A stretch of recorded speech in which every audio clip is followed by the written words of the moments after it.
So race day is here, and there is a lot that you can still do before you get to the start line. Okay, so you're waking up in the morning.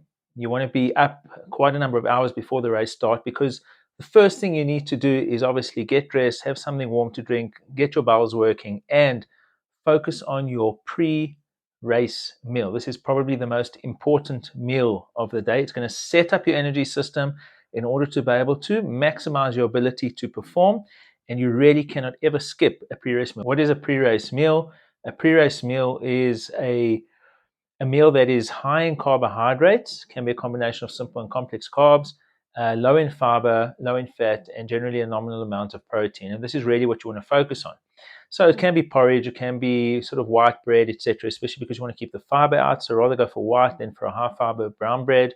And you can then add things like peanut butter and honey, bananas. You can have porridge like oats, although there is quite a bit of fiber in oats. So if you are fiber intolerant, try and avoid this. What I do recommend for a large amount of athletes that I've worked with over the years is we overcook white rice. We make a white rice pudding. And this white rice pudding, then you can add some honey in. You can add a little bit of cinnamon if you want, a little bit of protein powder or some peanut butter, even some berries or a little bit of banana. You mix it up and it makes an absolutely perfect meal. How big should this meal be? Well, that's a very important question. It really depends on how long before the event you're going to be consuming it. Generally, you'd want to consume a pre-race meal at least 2 to 2.5 hours before the start. And generally, we'd look at a meal anywhere between 300 to maybe 500 calories in size. The closer you are to the event, the smaller it needs to be.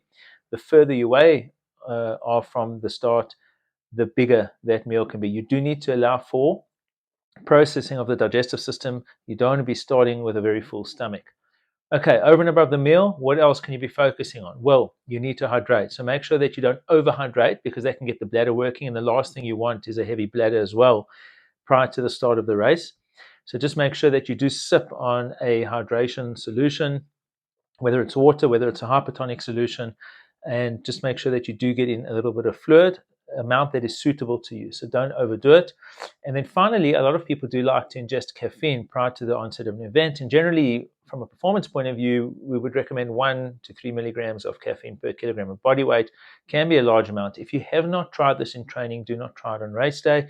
Caffeine does have the ability to free up free fatty acids and provide a little bit more energy to the system, as well as keeping you mentally focused, which helps lower the rate of perceived effort, or RPE as we call it. So make sure that everything is ready the day before, so that when you wake up, you can put on your kit, get your pre-race meal done, be relaxed, be focused, get to the start line, and I wish you an awesome event.